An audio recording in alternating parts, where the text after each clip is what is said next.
All right, guys, Zentangle day 20. Yo, uh, we have learned some cool stuff. I got some pretty interesting ones for us today. One looks like ornaments, one that's floral, and one that's almost neurographic. So, to get ready, have your journal out. Make sure you got a pencil, something to erase on, a pen, and you may even need a marker. So, let's jump into these ones. I'm pretty excited. As we get started today, make sure, of course, that you are coming to your journal, coming into your workspace. Sorry, we'll focus in just a second. There we go. Make sure you're coming to your journal, coming to your workspace, and you're going to make sure that you have made some points, right, to make a square. You should be working large enough so that, camera up a little bit. You should be working large enough so that you have space to work and have some space to move around. uh, I'm gonna imagine with these 4 points that I'm laying a string down, right? It's just kind of very quick movements and motions, and once I have those outside lines, then I can kind of come in and make shapes, and this is gonna allow us to have a lot of spaces to work in, a lot of places to experiment, similar to kind of some of the ones we've done in the past, right? So lots of variation when it comes to this kind of string method, and it's always great to really play around with ideas, and they can go from super simple to a little more complex and interesting, but it's really important that you guys are experimenting with this. And so new patterns, day 20. Hopefully you're getting really good and confident in your pen skills and your craftsmanship, because I can tell you this practice has been really great for me, and kind of what I do. So let's start with a pattern today called Jetties. And when I first saw this, I was like, oh man, that's going to be tough. But actually, very much not so. So I'm going to start by kind of having an area here that I'm working in. I just kind of have these ovals I know I do all the time. And what I'm going to do is I'm going to start with just some large circles. Um, they can be range from super big to small pebbles, and I'm gonna fill in not every little space. Like, I don't have to fill in the super tiny spots, but I'm gonna fill in my area, with these circles. You can think of these as boulders.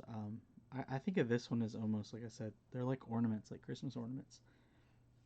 But I do want to make sure that however I do it with my circles, that I am filling in my space. I'm becoming more of a fan of making sure that your pattern just reaches the edge. So a lot of times with these circular ones, I really won't even mess with putting an outside line on them. I just let that line be made up of those circles. So I gotta make sure that I have them in the spots that I definitely want to see them. And I think that's a good place right there. Just almost like cells. Well, different size cells, but you kind of get what I'm saying, I hope. Now that I did this in pencil, of course I'm going to go over it in pen. That way it's going to lock everything in. And also, when I go over it in pen, let's say areas like this that meet other areas, if there is a gap on the inside of this space, I'm going to go and fill it in, right? And this way, like I said, the only area is not kind of connected and all kind of bound together is going to be this outside line. So give me a moment and I'll be right back.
All right, all right. So you can kind of see how this kind of pieces together.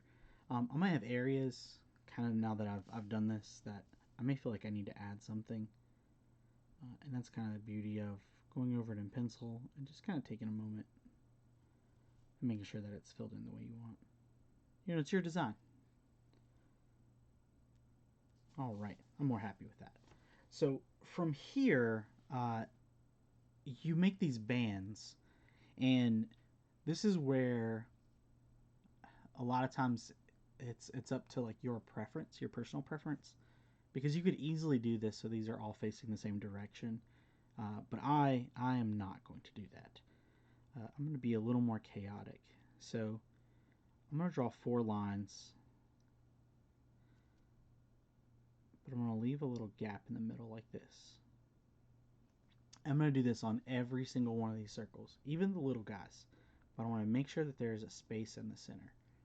So let's jump on that next.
All right.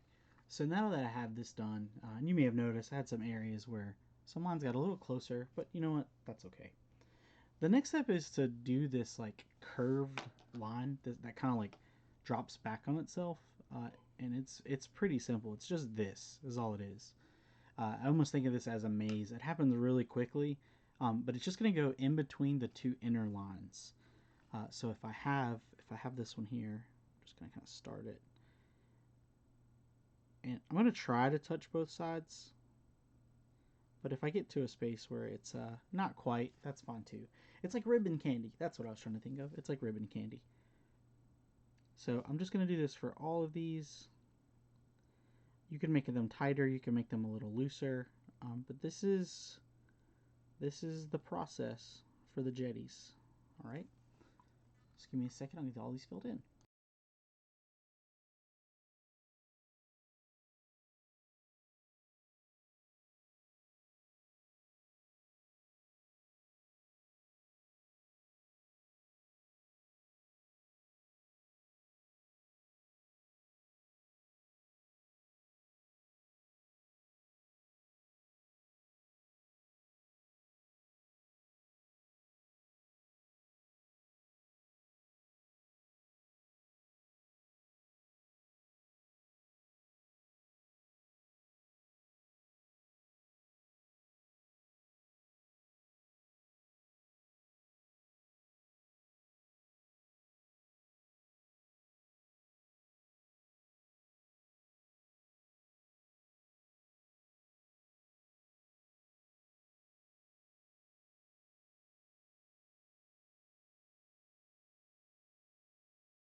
And there it is, looking pretty cool.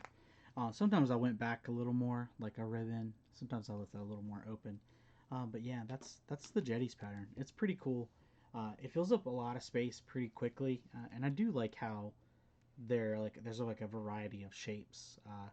Kind of thinking way back to like the tipple, but like like a stone path where like you have different sized stones making up this thing, except for like instead of just a bunch of tiny ones. When it comes to adding values to this, it's very much like any other pattern we've had, where they're individual circles. So they each kind of get shaded on their own. You got to decide where the light source is, and then kind of figure out where that shadow is going to be, and then shade up. I always like to add pencil along that bottom edge, and then use my finger to slide up. And of course, I'm using a marker because my little Sharpie guy died.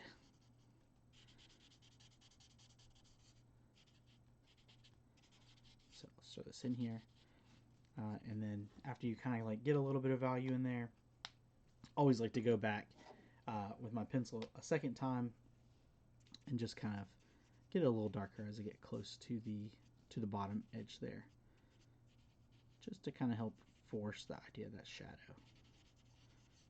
that these are in fact spheres and not lines on a piece of paper.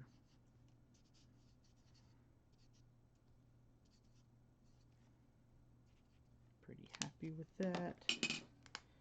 And I'm just going to add just a little more dark.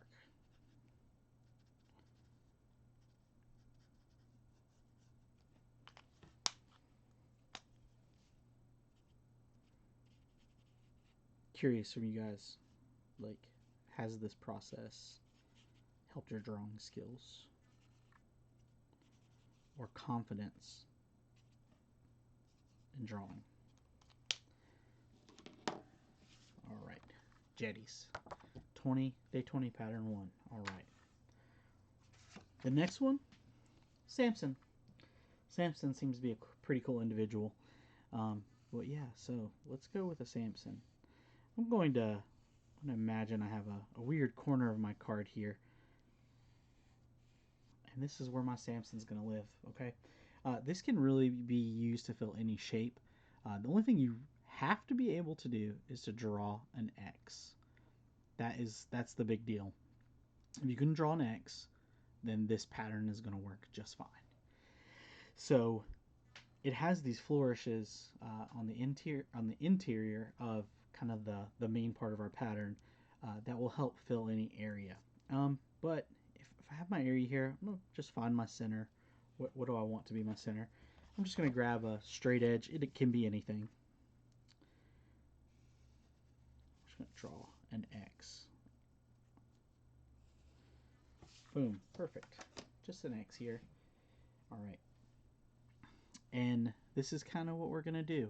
Once we have our X, we're going to come up every so often.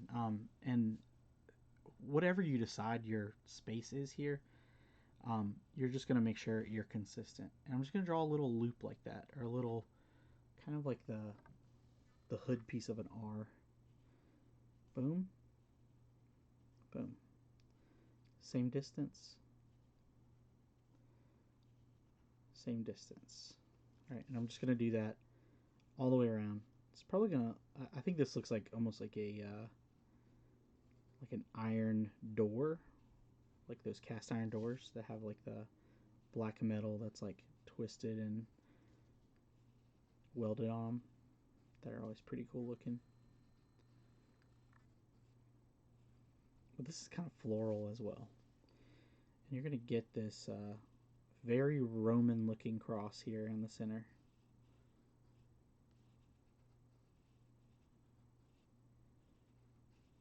All right, kind of see what I did there with this X. Okay, I'm going to come back in. I'd always do this with pencil first because it's very easy to mess this up. I'm going to come back in with pen, and I'm going to try to push this out just a little more now that I have it drawn in. Little sprouts. But trying to keep this line, this thorough line, very straight. Give me just a moment.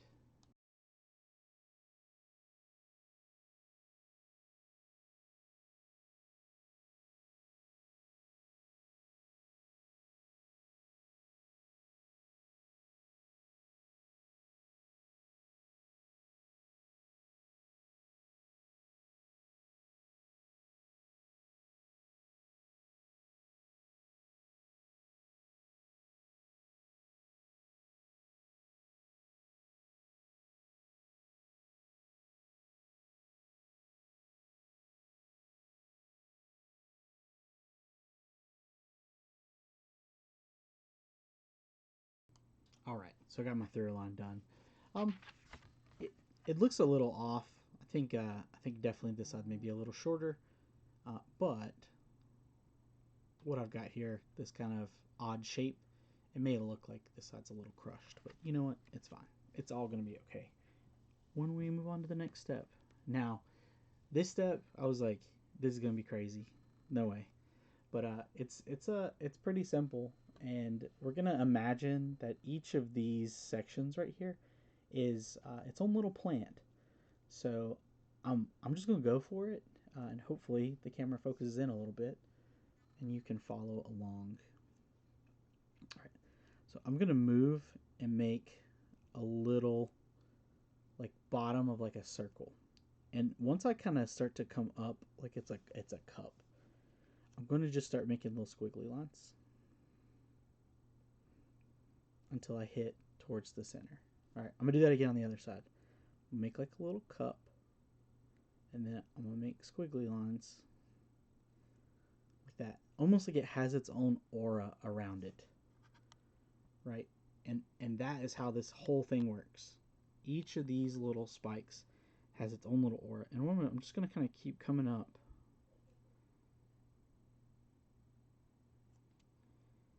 Kind of keep that little like wiggly pattern going until it hits the edge. I'll do it again. Kind of straight line.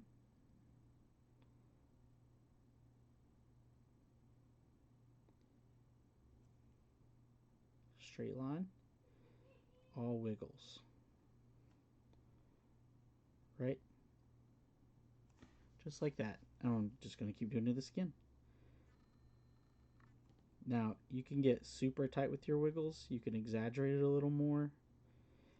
But it's going to be the same pattern. And as we've been doing this, that little bowl shape on the bottom, they're all kind of connecting together around that Roman cross.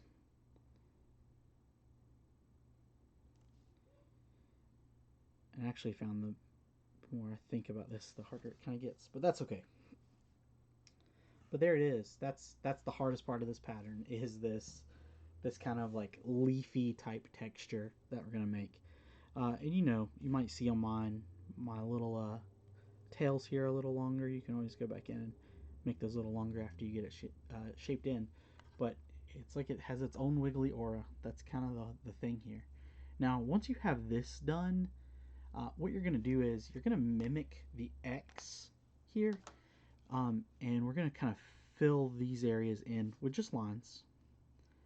So if you give me a second, I'm gonna kind of draw straight around this. And since I have a pencil, I'm just gonna draw through because I'll erase later anyways. Because we're using, you know, markers and pens and stuff. I'll normally just let them dry a couple days and come back and erase them. But yeah, so now that I've got, you kind of see these lines for my X here. Now what I'm going to do is I'm going to use those. I totally did that the wrong way. I don't know why my brain did a thing. Oh, no, it's because there's two ways to do it. You can do these straight lines and come in and do verticals, or you can create an actual aura around these. And I wasn't sure which one you would be more comfortable with. So I did a simple one in red and a more complicated one here in the black. So if you choose to do the straight line method, you're going to draw the X just like I did. If you choose to do an aura, which I guess that's what I'll do now, I'll do the aura. You don't copy each of these little itty bitty florets. You're just going to kind of like create an outline.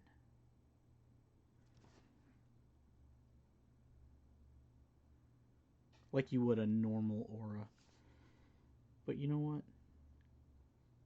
Both ways are good. Sorry for the confusion if there is any.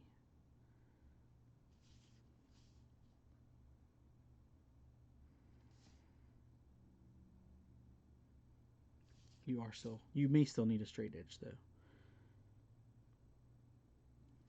I just used the back of this little index card or whatever I have laying around. There we go. So now I kind of did this little aura around this. So the way this kind of works is I picked a direction. So if I hold it like this, I'm gonna make all my lines go up. So, see here, I'll just do a couple just to show you. And I'm going to let them stop at this edge of my shape. I'm not going to like put an outline on this. I'm going to let that be. And this is kind of the cool part. If you want this kind of windmill pattern, you pick a direction, you let the lines go that way, and then you turn your paper and you do the same thing. So, windmill. It's like in Holland, those the old windmills. They have those big fans that kind of move around.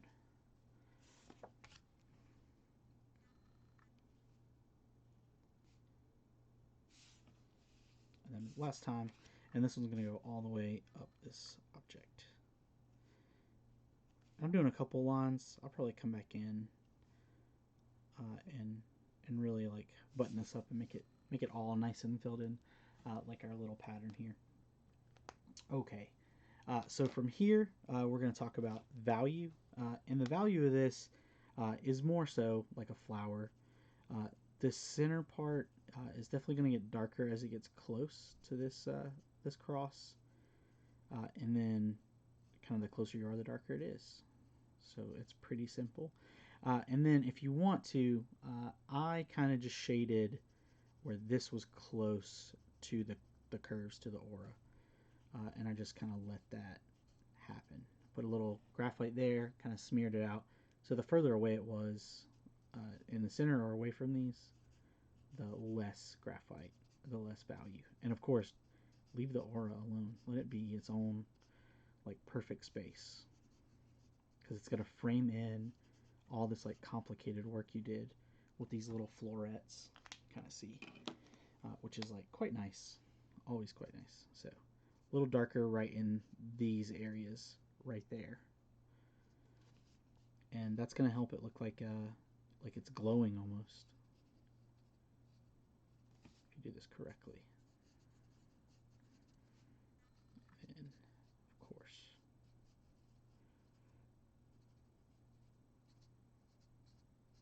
sorry, this one's a little long today.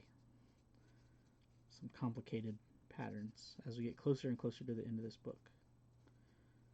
All right, there we go. That is Sampson. All right. Now, the next one is very, very kin to neurographic, but it skips kind of a key finishing step. So let's go in. Here's my shape, my space here. And what I'm going to do is, you kind of have to draw a double grid. So I'm getting an oval down here real quick. So the first grid I'm making is diagonals. So I'm going to go in my space. I'm going to make some diagonal lines, and they're going to intersect one another. So I have a grid. Right. And then, thinking of these as their own little squares, we're going to draw lines from like corner to corner, both vertical and horizontally. Corner to corner. And then same here too, corner to corner. Corner, corner, corner. These lines are hitting all of these intersections. So you get this kind of double gridded pattern where wherever these crosses are, you have a line coming straight down and a line coming across. And you end up with this kind of this like complex double grid, okay? And what I'm going to do is, before I move on any further, I'm going to go and ink this really quick to make sure that it's set.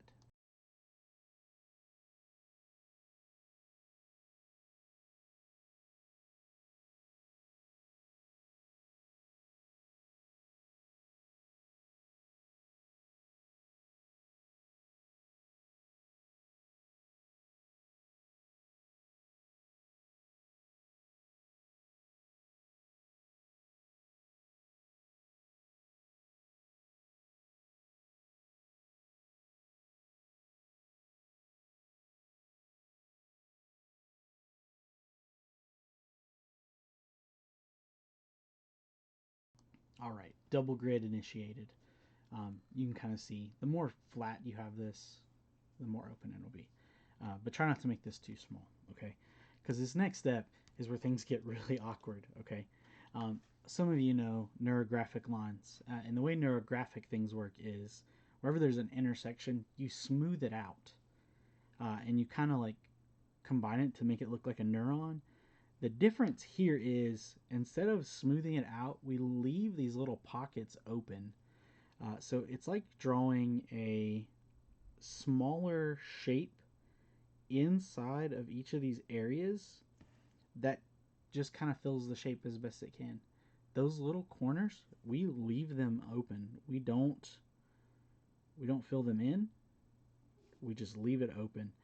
And the kind of crazy part here is you could think of these little like airbags almost.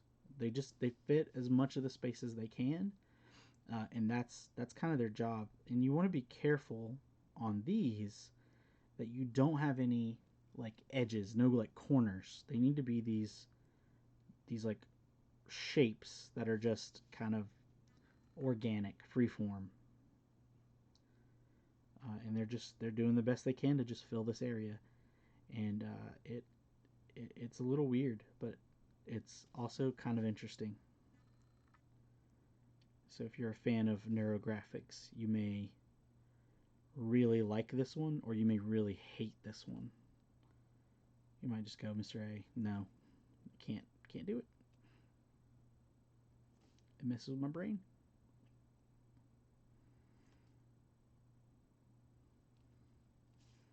So I'm just gonna take a second. I'll fill all these in. I'll come right back.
All right, in doing this, I just figured out what this makes me think of. You ever been walking around and you have a rock that just goes perfectly like in between the treads of your shoe, and you're like, "How the heck did I get there?" And you can't get it out. That's what this reminds me of. Just a perfectly nestled little rock. Okay, so this is Nzeppel. There's not really a shade pattern for this one because it's meant to be hollow and airy and kind of porous. But hopefully it doesn't make you uncomfortable like it does make me just a little bit. But yeah, that's our last pattern for today. I can't wait to see what you guys come up with, and I'll catch you guys next time.